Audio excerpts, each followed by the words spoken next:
This is the Uptick Newswire Stock Day podcast, sponsored by InvestorsHangout.com. Subscribe to us on iTunes, Google Play, and YouTube to stay up to date on penny stock news and interviews, public information on OTC, pink sheets, and microcap stocks from around the world, with your host, Everett Jolly. On today's show, we have a returning guest. The name of the company is Sterling Consolidated Corp. Well, they trade on the OTC markets, ticker symbol STCC. And with us today to bring us up to date and give us some new news is Angelo DeRosa. He is the chairman of the company. Angelo, welcome back to the show. Well, thank you for having me back. It's good talking to you again. You know, give my listeners, which we have a lot of new listeners, give my new listeners a little bit of update of who you guys are and what you do. Okay, we're a 50-year-old company in the O-ring gasket and seal business. And we took the company public 5 years ago in February. It was February in 5 years. We took the company public to primarily acquisition small mom-and-papa O-ring distributors throughout the United States. In the last 3 years, we've purchased two companies, and we've turned them around from being mom-and-papas to being an organizational distribution centers in various parts of the country. We had the one we bought was in Western Pennsylvania, and the other one was in North Carolina. In addition to having, we have a Florida warehouse in Apopka, we have a Massachusetts warehouse in Norwell, and our corporate headquarters is here in Neptune, New Jersey. So we're starting to branch out, and that was the primary reason we went public, was see if we could obtain funds to buy these companies.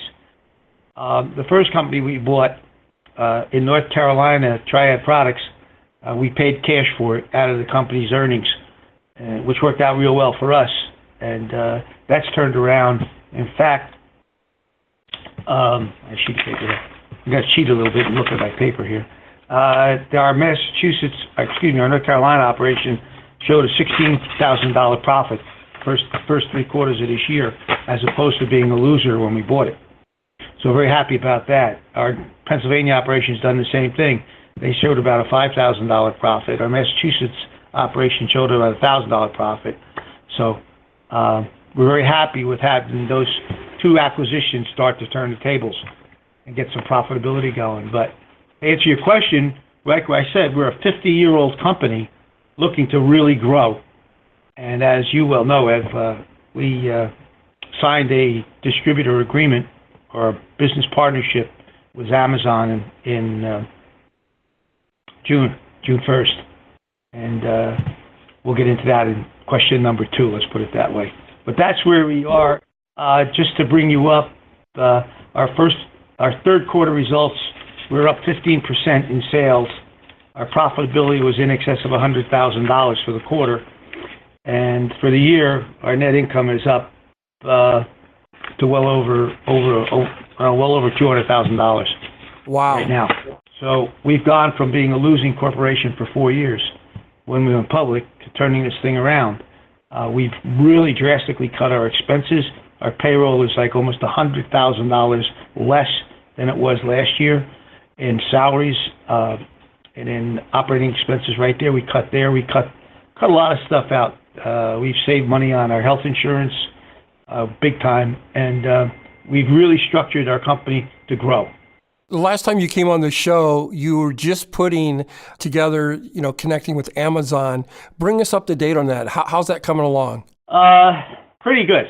Okay. Our sales increased. Like I said, we increased 15%, primarily because of them. They went from, we initially started out, we were 3 orders a week to 35 orders a day now. Wow. We are drop shipping directly to their customers, probably close to 25 orders a day, which we never did before, and it's all going out under the Amazon name.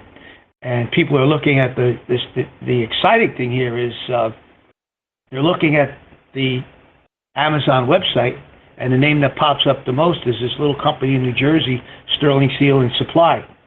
We currently are on 65,000 SKUs right now in their system. When you call up O-rings, we're number 1. Comes up Sterling Seal and Supply. When you call up gaskets, we're number 1. When you call up filters, we're number one. We're selling the Purolator filters too, because that was a part of the deal when I brought an executive in to run the company. I hired an executive. He's running it. He's doing a phenomenal job marketing through Amazon and through some of our other contacts that we have. He's also doing that. And as of Monday, I can't reveal the company name, but we now have a certification to sell to that company, which is hopefully going to be as big as Amazon. Yeah, sounds good. Angelo, with the increase of the third quarter's sales, what kind of projections, or can you give me some projections of what's going to happen in the fourth quarter? Probably we'll continue with that 15% growth because our increase is coming. I'm being very straightforward with you on this. Our increase is coming from Amazon. And we've done close to $100,000 with them in 3 months. And I project when they get through the Christmas rush, they're gonna really take off because there's 102 warehouses that they have to fill, and we're just going to be a part of that. And we're shipping parts to about a half a dozen of them right now. So I project out once that really kicks in, we're going to be pretty busy. But now we got another one on the line who wants to do exactly the same thing as Amazon. So we'll see. We'll start talking to them further after next week. I want to change gears here for a second. I want to talk about some metrics, which to me, there's a little bit of a disconnect and has been for some time. Your market cap's only around $2.26 million. You guys own your own building. When it's all said and done versus your assets to your liability, you guys are a positive like 1.2 million, 1.1 million, and your stock price is only at about 5.5 cents. Can you give us why the disconnect? I think people are afraid because we're an established small, quote, at one time a mama papa business.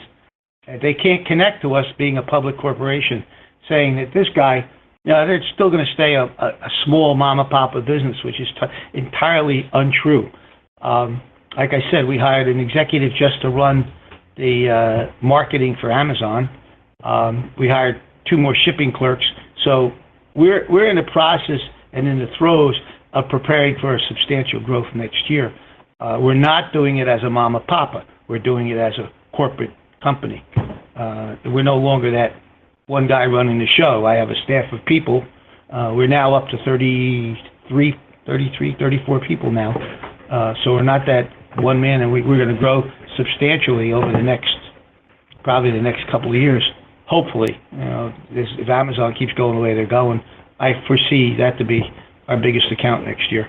It's really funny that you bring that up, that you acquired 2 companies from mom and pops.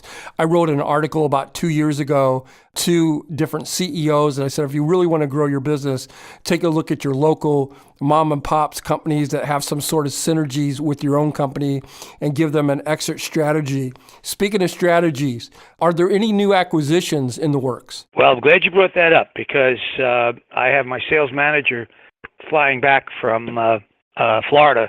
We looked at a company down there who wants to sell, and he's bringing back the documentation on it, the non-disclosure, and hopefully he's going to bring back the 3-year financials.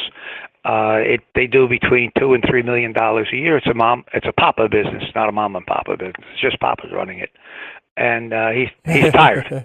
He's basically told us he's tired. He wants to get out of the management of the company, which is our forte. We can manage the company beautifully because all we do is bring in our computer system, which is fantastic, and in a matter of a couple of days, he's up and running, boom, on our system, and he just steps away and says, okay, here you go.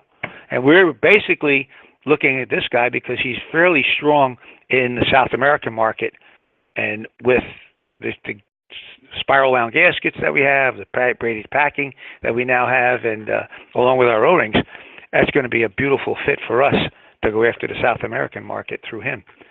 So he's on the hook right now. Absolutely. My guest today is Sterling Consolidated Corp. I think they're grossly undervalued, especially with a market cap of $2.2 million. They trade on the OTC markets, ticker symbol STCC. Angelo, if anybody's listening to this podcast or interview, why should they go out and buy your stock? me personally, to be honest with you, I just think it's totally undervalued. This stock is not a 5-cent stock. There's only 5 million shares outstanding, and there's only 5 million shares out there to trade. There's no volume, so to speak, but the minute everything clicks in, like next year from these accounts that we're getting, and our reputation is impeccable in this business anyway. It's going to people are just going to start calling in and say, why should I buy this stock? Well, A, we're profitable. B, we're not strangled with debt. C, I think we know what we're doing.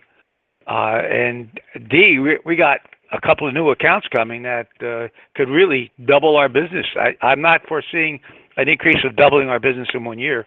I'd look for at least a 20% growth next year, minimum. In closing, is there anything that we didn't get a chance to touch upon, Angelo, that you would like to get out there to the listeners? Really, it's just that I think it's a bargain at 5 cents a share. We, as you know, in the SEC restricts us in a lot of ways, but I keep telling all my friends lately, you guys are missing out. You got to grab this stock. One of my friends bought over 100,000 shares over the last 3 months, and he said, I'm going to sit with this baby because he knows me personally. But I don't want to sell the stock personally. I think the stock should warrant itself and get out there and start moving. And I think it's going to start moving now that we've published that we have Amazon and we got another one, and maybe at the end of this quarter we'll come out with who that one is too. Once we start putting this, you ready for this? 650,000 line items in our computer system. Wow! But one of the things that came out that I wanted to make sure that the public knew was we currently have 65,000 SKUs with Amazon, of which we have had an average of 15,000 hits per day, and 100 what they call going through. That they actually go into the catalog or into that product and look at a specific product. So that is, that tells you there's 150, there's 15,000 quote unquote people out there looking at our site every day. That's on the average. One day we had 32,000 look at the site. So that to me is going to, you project that out. If you do the old adage in the 50s and 60s marketing, if you get 1% on a return on your marketing, quote unquote. I remember that from college. You're doing very well. You're doing okay. I think we're going to see more than that because of the size of the company that we're doing business with. You've been listening to Angelo DeRosa. He is the chairman of Sterling Consolidated. I think he said a lot today. He said it all. Angelo, I want to thank you for coming on the show. It's always a pleasure to have you on the show. I wish you nothing but continued success. Thank you, Ed. Talk to you later.